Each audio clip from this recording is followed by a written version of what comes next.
हम लोग तो तैयारी है। नीतीश बाबू आज इस्तीफा दे, आज नीतीश कुमार जी इस्तीफा दे, 24 घंटे में भारतीय जनता पार्टी का बिहार यूनिट विधानसभा चुनाव कराने के लिए तैयार। लोकसभा तो शेड्यूल्ड है, 6 महीने में लोकसभा को चुनाव होना ही है।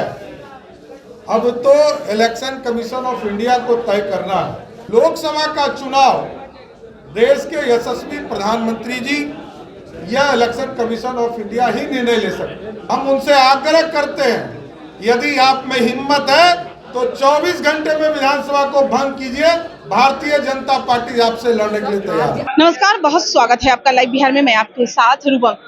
देखिए, प्रधानमंत्री नरेंद्र मोदी का कल जन्मदिन था और उसी उपलक्ष्य में आज बीजेपी कार्यालय में एक रक्त शिविर का आयोजन किया गया है युवा मोर्चा के द्वारा। आज सम्राट चौधरी यहां पर आए और दीप प्रज्वलित करके इसका शुरुआत किए हैं और उसके बाद यहां पर आप देख ही सकते हैं कि एक रक्त शिविर का भी आयोजन यहां पे किया गया है, जहां पे सभी लोग रक्त दे रहे हैं। और सबसे बड़ी बात हम आपको बताते हैं, सम्राट चौधरी जब यहां पर पहुंचे तो उन्होंने एक बड़ी बात कह दी है। उनका कहना है कि भाई, लोकसभा चुनाव और विधानसभा चुनाव की बात हो रही थी, क्योंकि जब अमित शाह झंझारपुर में आए तो एक बड़ी बात उन्होंने कहा है कि लोकसभा और चुनाव और विधानसभा चुनाव एक साथ हो जाए तो इस पे क्या कहना। और नीतीश कुमार भी इस पे पलटवार किए हैं कि भाई अच्छी बात है अगर यह चुनाव होती है। उसी में सम्राट चौधरी कह रहे हैं कि देखिए, लोकसभा चुनाव जो टाइम पे है वो तो टाइम पे होगा ही, लेकिन विधानसभा चुनाव भी इसी समय हो जाएगा।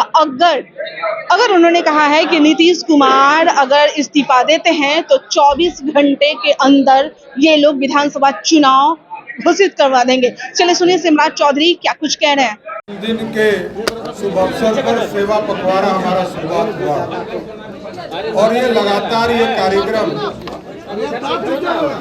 सेवा सुशासन के ये पूरा पखवाड़ा हमारा चलेगा।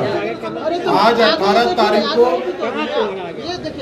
पूरे देश में ब्लड डोनेशन का कार्यक्रम पूरे देश में भारतीय जनता पार्टी कर रही है। और पिछले साल भी लाखों लीटर और लाखों कार्यकर्ताओं ने ब्लड डोनेशन करके भारत की स्वास्थ्य व्यवस्था को व्यवस्थित करने का काम किया था।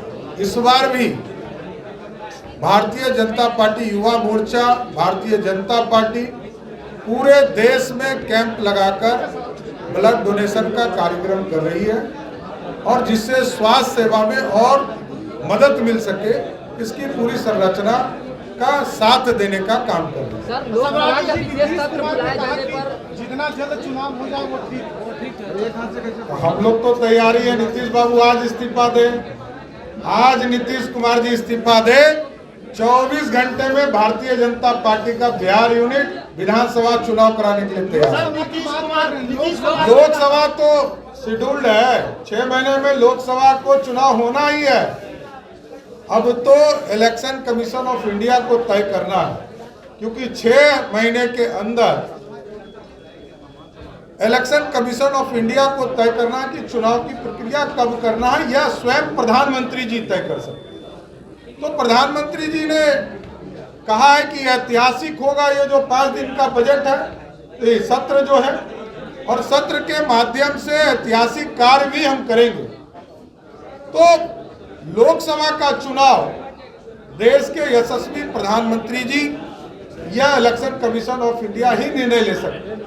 लेकिन नीतीश कुमार जी को जो राजनीतिक हैसियत मिली है बिहार की जनता से, वो है कि विधानसभा का चुनाव करा सकते हैं।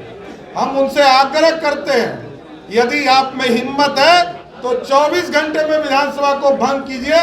भारतीय जनता पार्टी आपसे लड़ने के लिए तैयार है। तो आपने सुना, सम्राट चौधरी का कहना है साफ तौर पे विधानसभा का चुनाव भी करवाने के लिए उन्होंने कहा है कि अगर भंग करते हैं नीतीश कुमार जी अपनी अगर वो मुख्यमंत्री से इस्तीफा देते हैं तो 24 घंटे के अंदर ये लोग चुनाव करवा देंगे और चुनाव की तैयारी, यानी कि पहले से ही यह तैयारी समझ सकते हैं कि शुरू हो चुकी है। जैसे कि बातें बन रही है भाई, कुछ दिन पहले मुख्यमंत्री दिल्ली गए थे और दिल्ली जाने के बाद वो मुलाकात की नरेंद्र मोदी से। जो तस्वीरें सामने आ रही थी उसी समय से यह कयास लगाए जा रहे थे कि क्या अब नीतीश कुमार और बीजेपी दोनों एक होने वाले हैं, यानी कि नीतीश कुमार फिर से पलटी मारने वाले। एक गौर करने वाली बात यह है कि जब अमित शाह झंझारपुर आए, यानी कि इससे पहले भी वो जब आए थे तो नीतीश कुमार पे जिस तरह से नीतीश कुमार का बखिया उगेरते नजर आ रहे थे, लेकिन इस बार ऐसा कुछ भी नहीं हुआ। नीतीश कुमार के खिलाफ वो ज्यादा कुछ बोले ही नहीं। चुनाव के बारे में कहा जा रहा था और एक बड़ी बात और भी है कि एक स्पेशल सत्र का भी शुरुआत आज से हुआ है और कयास यही लगाए जा रहे हैं कि लोकसभा चुनाव और विधानसभा चुनाव दोनों एक साथ ही होंगे। चलिए और भी लोगों से हम बात करेंगे, इसकी जानकारी लेंगे। तब तक के लिए बने रहे लाइव बिहार के साथ। धन्यवाद। लाइव बिहार YouTube पर सब्सक्राइब और Facebook पर लाइक जरूर करें।